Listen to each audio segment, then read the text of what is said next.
Scientific research shows that the Pacific is the region most affected in the entire world by climate change.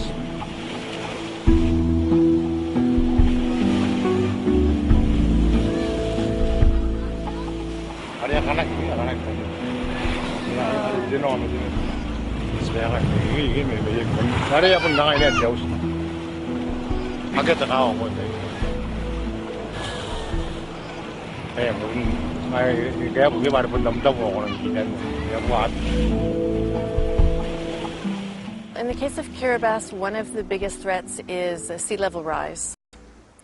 And that's because Kiribati, which is composed of 33 low-lying atolls, is no more than 4 meters high at the highest point.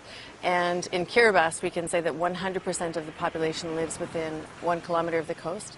So the country is extremely vulnerable. Given that the scientific research shows that by 2100, it's almost certain now that we'll have more than a meter of sea level rise. On a flat island like Kiribati, that amount of sea level rise comes very far inland. So it's a very serious situation, and for that reason, the government is looking at options for relocating the population.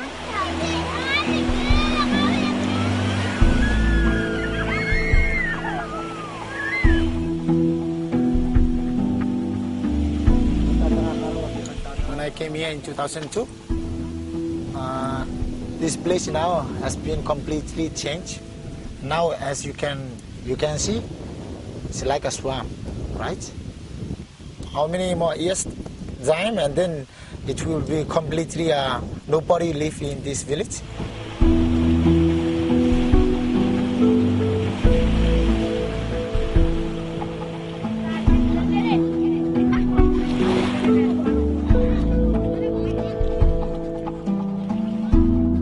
We've seen the scenarios, the projections put forward by the scientific community. I'm not being pessimistic, I'm being very realistic. And I think as a leader, it's important that we provide options. Even if there is that 1% possibility that it will happen, we must provide the options for our people. One thing that I want, and I've always emphasized, is that we never wish to be refugees.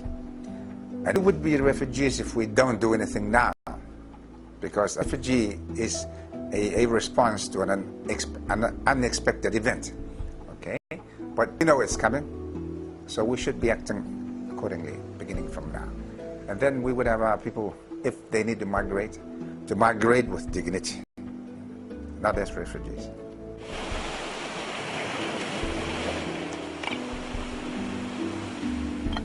I have moved 3 times.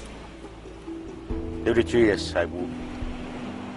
My guest house is about 20 meters from here, 15 meters to 20 meters from where I'm standing. After another 3 years, I have to move away from here and build another home there. And that's just over the sea wall? Yeah, that's my last house. I'm not quite sure how long I will be there. But that depends on how strong my seawall here will stand high tide waves. Nothing we can do about it.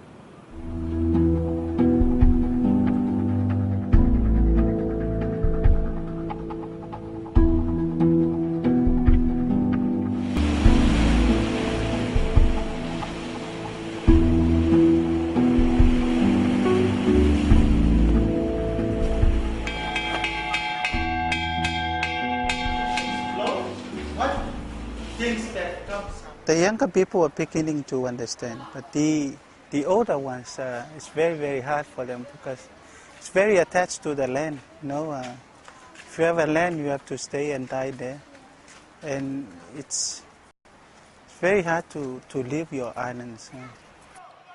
One time we went to the cemetery and there was a funeral took place, and the coffin was put into the ground, but somehow it's floating on this in there, you know, it's floating, and they have to put on to put it right to us. You know, it's very important for our ancestors where you bury your dead. I don't want to live here because I was born here and my sisters live here as well. But if that fact affects me, then I will happy to live here. I feel very sad and it hurts to live where you come from. The scientists have said that in 50 years, Kiribati will submerge underwater. That's not a happy thought.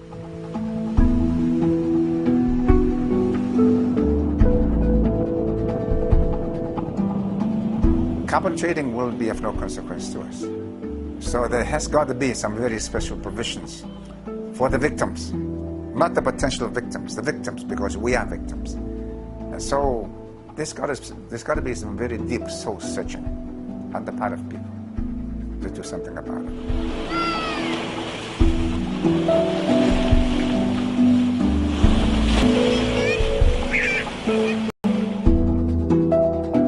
Will we remain a sovereign nation? Will we remain a people?